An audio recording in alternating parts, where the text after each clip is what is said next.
First பொன் பார்த்திபன் சாருக்கு நன்றி சொல்ல கடமைப்பட்டிருக்கேன். ஏன்னா அவருக்கு நிறைய டேரக்டர்ஸ் தெரியும், நிறைய அசிஸ்டன்ட் டேரக்டருக்கு தெரியும், என்ன சூஸ் பண்ணியிருக்காரு. ஸோ சார் நன்றி சார். உங்களை அறிமுகப்படுத்தின என் தம்பி கார்த்திக் ரொம்ப நன்றி சொல்கிறேன். பிஆர்ஓ கார்த்தி, அவனுக்கு ரொம்ப நன்றி சொல்கிறேன். அவன் தான் சார் அறிமுகப்படுத்தினான். நீங்கள் எந்த நம்பிக்கையில் உங்கள் கதையை எனக்கு கொடுத்தீங்கன்னு தெரியல. நான் அந்த கதையை நான் சிறப்பாக பண்ணியிருக்கேன்னு நான் நம்புகிறேன் சார். தென் ப்ரொடக்ஷன் சைட்லேருந்து டேரக்டர் தேடும் பொழுது சார் எப்படி என்னை நம்புறாரு தெரியல. அதுவும் அந்த பறவை போல் ட்ரைலர் பார்த்துருக்காங்க. பார்த்துட்டு அவர் என்னை நம்பி கூப்பிட்டாங்க. அவர் சொன்ன டைமுக்கு நான் போனதால அவர் என்னை செலக்ட் பண்ணார். நிறைய டேரக்டர் பார்த்துருக்காங்க, பட் யாரும் டைமுக்கு ஏதோ போகலன்ற மாதிரி எனக்கு சொன்னாங்க. நான் ஏதோ ஆன் டைமுக்கு போயிட்டுன்றதுக்காக என்னை செலக்ட் பண்ணியிருக்காரு. அவர் சொன்ன டைமில் நான் வேலையை முடிச்சு கொடுத்துருக்கேன் நான் நம்புகிறேன் சார். உங்களோட நம்பிக்கை, அந்த கதையை நான் சிறப்பாக பண்ணியிருக்கேன் நான் நம்புகிறேன் சார். கோகுல்ண்ணா நெஞ்சிச்சு வாங்க. பிரவீன் சார் கொஞ்சம் எப்படி வாங்க சார். இல்லை இல்லை அவங்களும் சொல்லிவிட்டு அடுத்தது இருக்குல்ல. சார் 5 மினிட்ஸில் முடிச்சிடுவோம் சார். இவங்க 2 பேர் இல்லைன்னா இந்த ப்ராஜெக்டில் நான் இல்லை. எண்ட் ஆஃப் டேஸு இந்த ப்ராஜெக்டில் நான் இல்லை. அதாவது எல்லா ப்ராப்ளத்துலேயும் எல்லா பிரச்சனையும் எவ்ரிடே வந்துட்டு சார் உங்களால் முடியும் நீங்கள் பண்ணி கொடுங்க, நீங்கள் தான் இருக்கணும்னு சொல்லிட்டு என்னை அழகாக வழி நடத்துனது இவங்க 2 பேர் தான். பிரவீன் சார், கோகுலன்னா இன்னொருத்தர் இருக்காரு, இபி அவர் வரல, சரவணன் சார். சார் நன்றி சார். இந்த வார்த்தை உங்களுக்கு கேட்கணும்னு நான் நம்புகிறேன். கோயம்புத்தூரில் இருக்கிறவங்களுக்கு கேட்கணும்னு நான் நம்புகிறேன் சார். ரொம்ப நன்றி சார். இந்த படத்தை சொன்ன மாதிரி நாங்கள் பண்ணி கொடுத்துருக்கோம். எல்லாமே அப்கமிங் டீமு. இந்த அப்கமிங் டீம் எங்களோட எஃபர்ட்டை நாங்கள் போட்டிருக்கோம். இந்த படம் நல்லா வந்திருக்கு நான் நம்புகிறேன். உங்கள் எல்லாரோட சப்போர்ட் வேணும். உங்களோட சப்போர்ட்டில் இந்த படம் நல்லபடியாக வந்து சேரும் நான் நம்புகிறேன். இன்னும் நான் 2 பேருக்கு நன்றி 3 பேருக்கு நன்றி சொல்ல கடமைப்பட்டிருக்கேன். நல்ல நண்பர்கள் வந்துட்டு டெக்னீஷியனாக அமைஞ்சால் நல்லா இருக்கும்னு ஆசைப்படுவோம். அப்படி 3 நண்பர்கள் எனக்கு இந்த படத்தில் நல்ல டெக்னீஷியனாக அமைஞ்சாங்க. என்னோட எல்லா வேலையும் அவங்க ஈஸியாக என்னோட சூழ்நிலையை புரிஞ்சுக்கிட்டு ரொம்ப ஈஸியாக பண்ணி கொடுத்தாங்க. என்னோட நண்பர் வந்து எடிட்டர் லாரன்ஸ் கிஷோர். இது சரியில்லடா, இது நல்லா இருக்காது, இது வேணாம் அப்படின்னு சொல்லி ஸ்ட்ராங்காக என்னை சொல்லி அழகாக வழி நடத்தினார். இன்னொரு நண்பர் வந்து பிரதீப் மாஸ்டரு, ரொம்ப அழகாக ஃபைட் பண்ணி கொடுத்தாரு, நல்லா எடுத்து கொடுத்துருக்காரு. இந்த ட்ரைலரில் பார்த்த ஃபைட்ஸ் எல்லாமே ரொம்ப நீட்டாக இருக்கும், பர்ஃபெக்டாக பண்ணி கொடுத்தாரு. ஷார்ட் டைம் தான் கொடுத்தா, அவருக்கு ரொம்ப டைம்லாம் கொடுக்கல, கம்மி டைமில் கொடுத்தோம், ரொம்ப அழகாக பண்ணி கொடுத்தாரு. அப்கமிங் டீம் மாதிரிலாம் அவங்க எங்களை வந்து பார்க்கல, சூப்பராக பண்ணி கொடுத்தாங்க.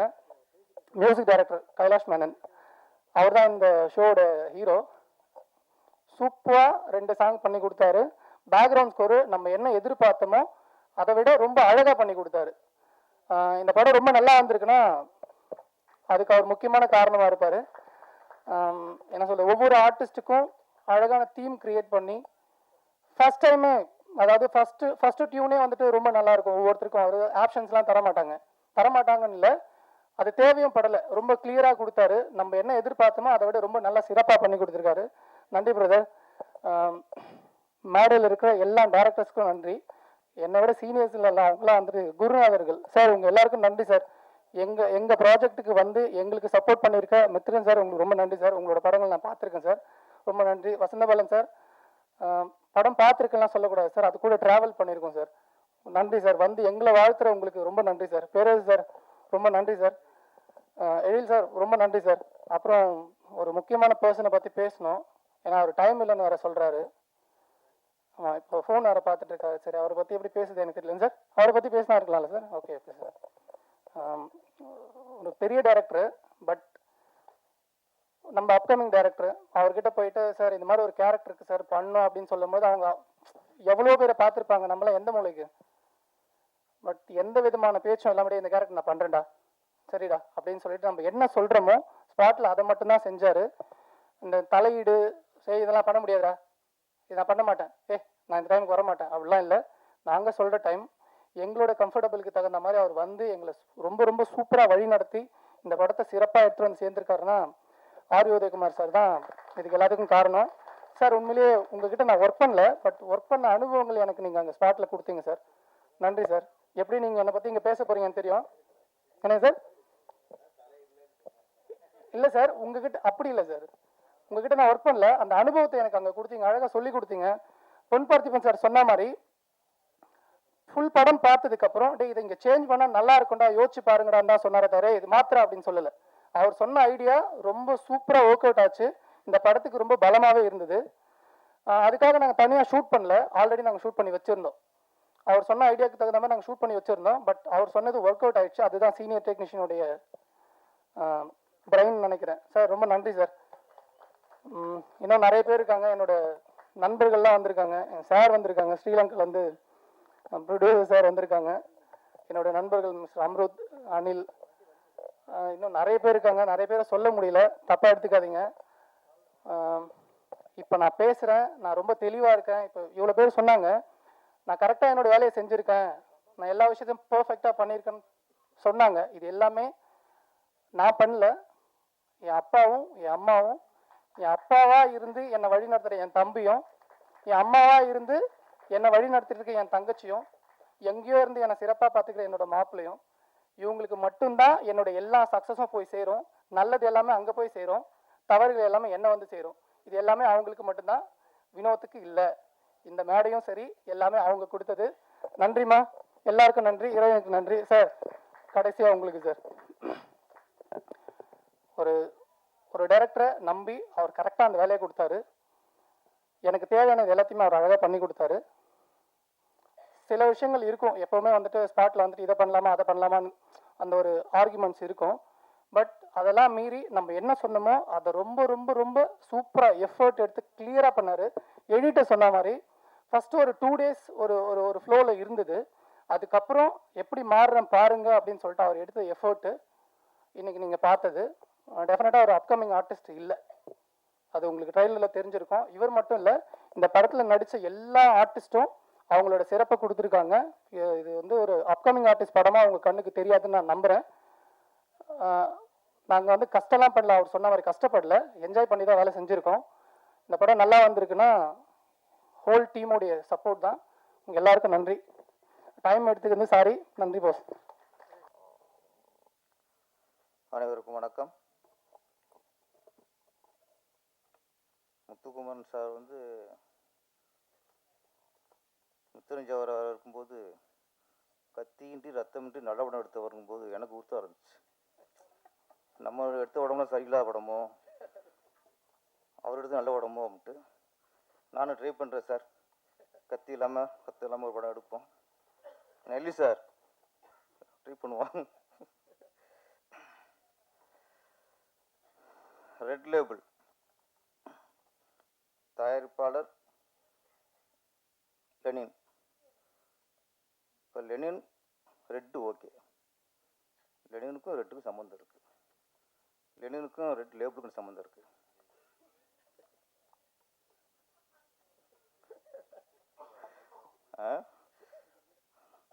நான் என்னடா ஓகே, சிவப்புக்கு ஓகே, லெனின் ஓகே.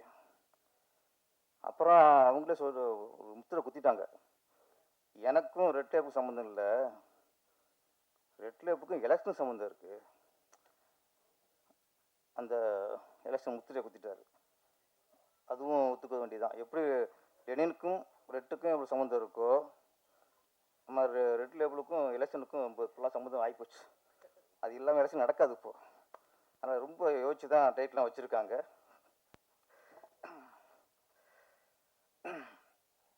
இயக்குனர் வினோத் சார், வாழ்த்துக்கள் சார். ஆமாம், ட்ரெயில் ரொம்ப நல்லா இருந்துச்சு.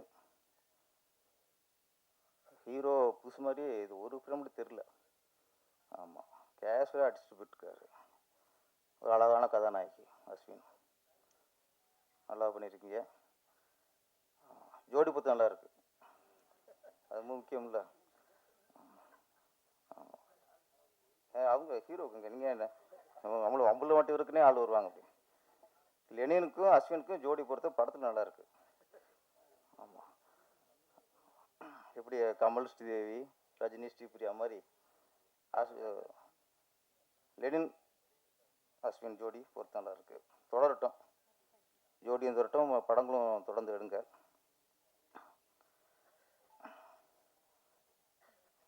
ரெட் லேபிள் தயாரிப்பட்ட கேட்டேன், என்னதான் படம்ட்டு. கதையை சொல்லவே மாட்டேங்கிறாரு, மழுப்புறாரு அப்படியே. ஆமாம், இல்லை சார் ஒரு கல்லூரி ஸ்டோரி அப்படின்னாரு. காதல் கதையா அப்படின்னா, இல்லை சார் அதில் எலெக்ஷன் சம்மந்தப்பட்டது. உங்களுக்கு அரசியல் கதையா? அதுவும் இல்லை சார், அது ஒரு த்ரில்லர். என்னதான் கதை? எலெக்ஷன் கதையும் இல்லை, கல்லூரி கதையும் இல்லை, காதல் கதையும் இல்லை. அப்படியே ஓட்டு சஸ்பென்ஸை ரொம்ப மெயின்டைன் பண்ணுறாரு.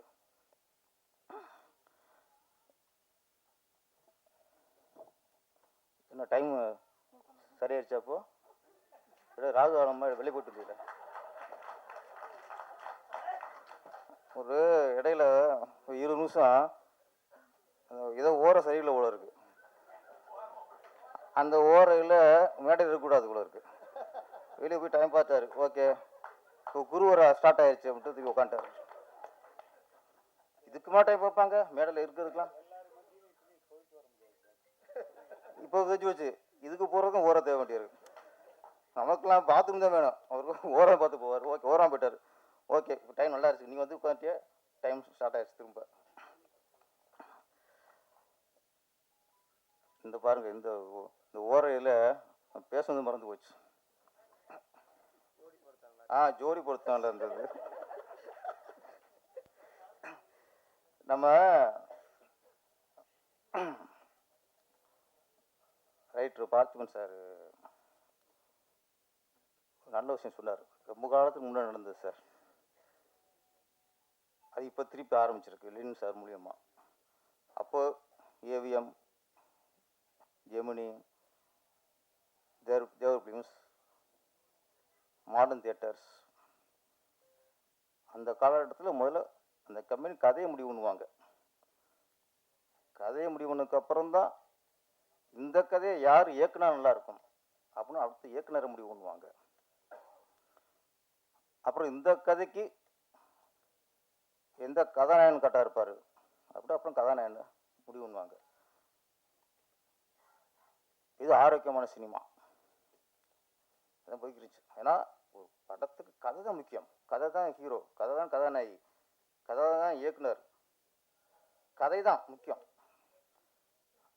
அப்போ ஆரம்பத்தில் இல்லை, அப்படியே கரெக்டாக போய்கிட்டு இருந்துச்சு. அப்புறம் பார்த்தா Sridhar, K Balachander sir, TR Bhagyaraj sir இப்பெல்லாம் வந்ததுக்கப்புறம் டைரக்டரே கதை திரைக்கதை யோசனை எழுதினா தான் ஒரு முழுமையாக இருக்குமா தோணுச்சு. அதுக்கப்புறம் இயக்குனர்கிட்ட கதை கேட்பாங்க, கதை பிடிச்சிருந்தா அந்த கதைக்கு யார் ஹீரோ, பிரபுலா இருக்குமா, கார்த்திக் நல்லா இருப்பாரா, சத்யராஜ் நல்லா இருப்பாரா, அந்த காலகட்டத்தில் அப்புறம் ஹீரோ முடிவு பண்ணுவாங்க. அது ஆரோக்கியமாக போய்கிட்டு இருந்துச்சு. அந்த இதெல்லாம் நல்ல படம்லாம் கட்ட அமைஞ்சது. இப்போது கதையை வந்து தயாரிப்பாளர் முடிவு பண்ணுறதில்ல, கதாநாயகன் முடிவு பண்ணுற காலமாக போச்சு. அது வேறு மாதிரி போயிட்டுருக்கு. இந்த காலகட்டத்தில் நான் வந்து தயாரிப்பாளராக லெனின் சார் நான் பாராட்டுறேன். ஒரு படத்துக்கு கதை தான் முக்கியம், முதல்ல கதையை முடிவு பண்ணுவோம். அப்படி கதையை தேடி இருக்காரு. அப்போ பொண்ணு பார்த்துமே சார்கிட்ட கூப்பிட்டு கதை கேட்டிருக்காரு. கதை பிடிச்சிருக்கு, லைன் பிடிக்கல, கதையே பிடிச்சிருக்கு. கதையை ஃபுல்லாக பண்ணி ஃபுல்லாக ரெடி பண்ணதுக்கப்புறம் அப்போ இந்த கதைக்கு ஒரு நல்ல இயக்குனரை, சரியான இயக்குனரை போடுவோம். அப்புறம்தான் இயக்குனர் வினோத்தை முடிவு பண்ணியிருக்காங்க. இதில் அவர் படம் நல்லா வந்திருக்குங்கிறதுக்கான நம்பிக்கை இருக்கலாம். ஒரு கதை தான் முக்கியம். அப்போ கதையை அதுக்கப்புறம் டைரக்டர் முடிவு பண்ணி இந்த கதைக்கு நம்ம கரெக்டாக இருப்போமா, ஹீரோ கரெக்டாக இருப்போமா, காலேஜ் ஸ்டூடெண்ட் ஸ்டேட்டஸ் சொன்னால் நல்லா இருக்குது, அதில் கொஞ்சம் மாற்றுவோம் அப்படின்னு சொல்லி அதுக்கு ஒரு மாற்றம் பண்ணி ஒரு இந்த ரெட் லேபிள் முறையாக எடுக்கப்பட்ட படம் அப்படிங்கிறதுக்கு பொன் பற்றி சொன்ன உதாரணம். அடுத்து இந்த படத்தில் அது என்ன சொல்கிறதுல என்னென்னமோ நடிகர் நடிகர் திலகம், உலக நாயகன் எல்லாம் சொல்கிறாங்க. இப்போ ஒரு நடிகர் உருவாகிட்டு இருக்காரு. அவருக்கு பட்டத்தை தேட வேண்டியிருக்கு. இப்போ என்ன பட்டம்ட்டு கோவை திலகம் வைக்கலாமா, இப்போ உலக நாயன் டைட்டில் விட்டுருச்சாச்சா? அப்போ அவர் விட்டு கொடுத்துட்டாரு. அது கூட வச்சுக்கலாம். எங்கள் சங்க தலைவர் ஆர் உதயகுமார், நடிகர் உதயகுமார் அவர்கள் இன்னைக்கு வந்து நடிகராக உட்காந்துருக்காரு. ட்ரெயிலர் பார்க்கும்போது அந்த கெட்டப் சூப்பர். ரஜினி சார் கூட உள்ள ஸ்டீலாக சீடு குடிச்சு பார்க்கல. அவரை கொஞ்சம் சீரியஸாக குடிப்பார். ரொம்ப தெனாவிட்டா அப்படியே கேஸில் சாஞ்சிட்டு அப்படியே வானத்துக்கு ஊதுறாரு, புகை விடுறாரு. புகையை மேலே வானத்துக்கு விடுறாரு. ஒரு நல்ல நடிகர் உருவாகிட்டு இருக்காரு. சார், எங்கள் ஆல்டர்னில் வேலை வாங்கியிருக்கிய, அவர்கிட்ட வேலை வாங்கிட்டு சாதாரண விஷயம் இல்லை, நல்ல வேலை வாங்கியிருக்கேன். நம்ம பொண்ணு பார்த்துக்க சார், இன்னொரு விஷயம் சொன்னார். ஒரு நடிகர் கதை கேட்டோம், கமிட் ஆகிட்டான், ஓகே. ஒரு நடிகர் கதை பிடிச்சி கமிட் ஆகிட்டா அந்த இயக்குனர்கிட்ட ஃப்ரீடம் விட்டணும். நம்புனா அது நடிக்கணும், நம்பிக்கையிலே நடிக்கக்கூடாது. அப்போ நீங்கள் கதையை கேட்டுட்டு நம்பி உள்ளே போயிட்டா அவனை கூட டார்ச் பண்ணக்கூடாது, டேரக்டர் டார்ச் பண்ணக்கூடாது. அதை மாற்று, இதை மாற்று, இது ஏன் இப்படி ஷாட் இங்கேயே வைக்கிற, கேமரா அங்கேயே வைக்கிற, இது வந்து இயக்குற சித்திரவதை பண்ணுறது. கதை பிடிச்சா பிடிக்கணும், நடிக்காதீங்க, அவ்வளோதானே. உதயகுமார் சார் கதை கேட்டிருக்காரு, பிடிச்சி போச்சு. படம் முடிகிற வரைக்கும் ஒன்றுமே சொல்லலை. சமத்தான நடிகர். ஒன்று அப்பப்போ கேட்டால் இது வேற நடிக்க வளர்ந்து வந்துக்கிருக்கோம் அப்படின்னு அது ஒன்று இருக்குது. ஃபுல்லாக விட்டார். படம் பார்த்துருக்காரு. படம் பார்த்துட்டு அவரோட கருத்து, இப்படி மாற்றிக்கலாமா, மாற்றிக்கலாமா, ஓகே. அவர் சொல்கிற மாற்றம் இயக்குனருக்கும் கதாசிரியருக்கும் உடன்பட்டுருக்கு. அப்போ சொன்ன மாதிரி சேஞ்ச் பண்ணியிருக்காங்க. அப்போ சொன்ன விஷயம் சரி அப்படிங்கிறனால தான் இன்றைக்கி மேடையில் ஓப்பனாக சொல்கிறாரு கதாசிரியர். ஒரு நடிகர் வந்து இதான் கருத்து சொல்லலாம்.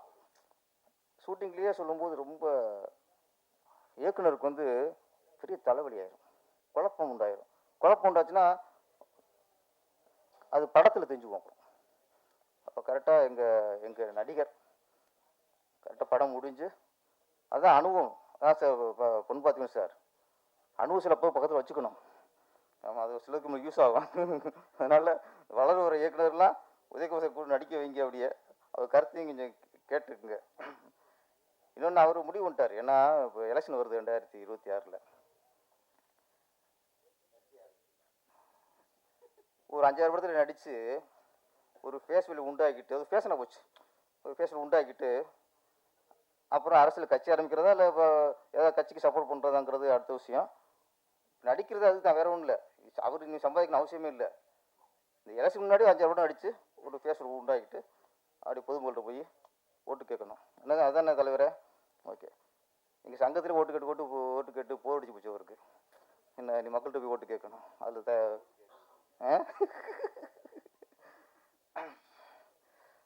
அப்புறம் அந்த படத்தில்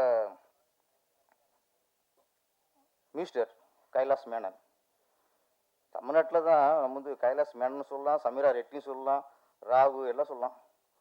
நம்ம நாட்டில் உள்ள ஜாதி, தமிழ்நாட்டில் ஜாதி சொல்ல முடியாது. எங்கே நம்ம இப்போ நான் ஒரு பேரை சொல்லி மிஸ்டர் ரமேஷ் பண்ணியே சொல்ல முடியாது,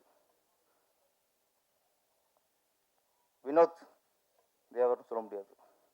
ஏன்னா எதுக்குன்னா அப்போ மலையாளத்தில் ஈஸியாக அது ஒரு கேஸில் இருக்குது. மேனன் அங்கே பார்த்தா அங்கே ரெட்டி, ஆந்திராவில் அதுவும் தப்பாகவே தெரில. இங்கே தப்பாக ஏன் தெரியுதுன்னா இங்கே ஜாதி ஆட்டி படைக்குது. ஜாதி பேர் இருக்கிறனால தான் ஒருத்தன் ஜாதி பேர் வச்சாலே இங்கே பிரச்சனையாக இருக்குது. நாங்கள் கைலாஷ் மேனன் வந்திருக்காரா?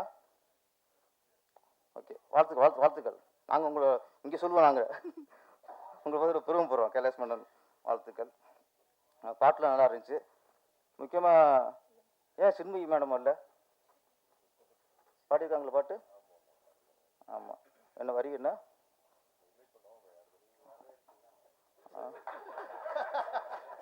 இந்த கோயம்புத்தூர் குசும்புங்க இல்லை, இந்த கோயம்புத்தூர் குசும்புக்கு இதுதான் நல்லா பாடியிருந்தாங்க. இந்த படத்து டைரக்டர் யாருன்னு தெரிஞ்சுதான் பாடினாங்களா? அது கேள்வி இருக்குல்ல, தெரியுமா உங்களுக்கு? தெரியும். ஆமாம். சின்ன படங்கள் இந்த மாதிரி படங்கள்லாம் ஒரு படத்தை முடித்து ரிலீஸ் பண்ணுறதே பெரிய விஷயமா இருக்குது, வியாபாரமாகிறதே பெரிய விஷயமா இருக்குது. இந்த நேரத்தில் அந்த படத்தை டேமேஜ் பண்ணுற மாதிரி, அந்த வியாபாரத்தை டேமேஜ் பண்ணுற மாதிரி, ஆமாம், அது ரொம்ப வருத்தமாக இருக்கு. ஒரு பாடகி அப்படிங்கும்போது சுச்சுவேஷன் கேட்பாங்க, இந்த சுச்சுவேஷன் பாட மாட்டேன்னா ஓகே, வரிகள் நல்லா இல்லை, வார்த்தை நல்லா இல்லை அப்படின்னா படிக்கும்போது தெரிஞ்சுவோம்ல, அவாய்ட் பண்ணிடலாம். இல்லை தெரியாமல் பாடிட்டேன், பொருள் தெரியாமல் பாடிட்டேன் அப்படின்னு சொல்லலாம். ஆனால் ஒரு படத்துக்கு கேப்டன் இயக்குனர், அவன் தான் முழுமையானவன். படத்தை உருவாக்குறவங்க இயக்குனர் தான். இந்த இயக்குனருக்கு தெரியாமல் பாடிட்டேன் அப்படின்னா அந்த இயக்குனருக்கு எவ்வளோ அவமானப்படுத்துகிற மாதிரி, எவ்வளோ மன உளைச்சல் உண்டாயிருக்கும். இந்த இயக்குனர் தெரிஞ்சு நான் பாடியிருக்க மாட்டேன் அப்படின்னா ஒரு இயக்குனரை குறிப்பிட்டு நீங்கள் எப்படி தாக்க போச்சு? இது வந்து மோகன்ஜிக்கு மட்டும் இல்லை, தமிழ் திரையில் உள்ள ஒவ்வொரு இயக்குனருக்குமே அவமானம் அது. நீங்கள் எல்லாருக்குமே நீங்கள் அவமானப்படுத்த மாதிரி தான். நீங்கள் அந்த படத்தில் பாடினாக்கா மன்னிப்பு கூடாது. இந்த இயக்குனர் தெரிஞ்சிருந்தால் பாடிக்கணும்னு சொன்னீங்களா, அதுக்கு மன்னிப்பு கேட்கணும். மன்னிப்பு கேட்கணும். நீங்கள் ஈஸியெல்லாம் ஒருத்தர் நீ அவமானப்படுத்தி போயிட முடியாது. ஒரு இயக்குனர் ஒரு படத்தை ஒருத்தன் கதையை சொல்லி ஒரு குடிசை பிடிச்சி அதை முடிச்சு உயிர் போகுதுங்க. இங்கே ஒரு இயக்குனருக்கும் ஈஸியாக வந்து எப்படி ஒரு இயக்குனர் அவமானப்படுத்துவீங்க? நீங்கள் ஒரு பாட்டு ஜானகி மேடம், சுசிலா மேடத்திற்குலாம் இங்கே யாரும் ஒரு பிரிக்கின் பாடகை உருவாக முடியாதுங்க. தமிழ் ஜானகி மேடம் எவ்வளோ பெரிய பாடகி அவங்க. நேற்று ராத்திரி அம்மா பாடினாங்க, அதுக்கு எத்தனை நாள் அற்புதமாக படம்லாம் பாடியிருக்காங்க. அந்த படம் அவங்க சீப்பாகி விட்டாலும் என்ன, ஒரு குறிப்பிட்ட ஒரு இயக்குனரையோ தயாரிப்பாளரையோ சொல்லி அவமானப்படுத்துறதுக்கு யாருங்க உரிமை இல்லை. இந்த படத்தை பாட்டு நல்லா பாடியிருக்காங்க, ரசிக்கிறோம். நீங்கள் பாடுங்க, தொடர்ந்து பாடுங்க. ஏற்கனவே உங்களுக்கு தடைன்னே சொன்னீங்க, இப்போ இது இல்லை உங்கள் திறமை நெரிச்சு பாட்டு போங்க. உங்களை சுச்சுவேஷன் கேளுங்க, பாட்டில் ஒரு பாட்டை படித்து பாருங்க, பிடிச்சிருந்தா பாடுங்க, இல்லைன்னா போங்க. பாடி முடிச்சுட்டு சம்பளமாக வாங்கிட்டு அதுக்கப்புறம் ரிலீஸ் அவங்க வியாபார இடத்துல போய் ஒரு படத்தை டிஸ்டர்ப் பண்ணாதீங்க. இந்த படத்தில் அவங்க பாட்டுக்கு சந்தோஷம் தான். இந்த படம் பாட்டு நல்ல ஹிட் ஆகும். ரெட் லேபிள் லெனின் சார் ரொம்ப ஒரு நம்பிக்கையோட, ஒரு கதையை நம்பி, ஒரு நல்ல இயக்குனரை நம்பி ஒரு நல்ல படம் எடுத்திருக்காரு. இந்த படம் மிகப்பெரிய வெற்றி அடைய வேண்டும். லெனின் அவர்கள் தொடர்ந்து நீங்கள் படம் பண்ணுவீங்க. உங்கள்கிட்ட அந்த ஒரு கட்சி இருக்குது உங்களுக்கு. ஆமாம், இந்த படம் வெற்றி அடைய வாழ்த்துக்கள். நன்றி, வணக்கம்.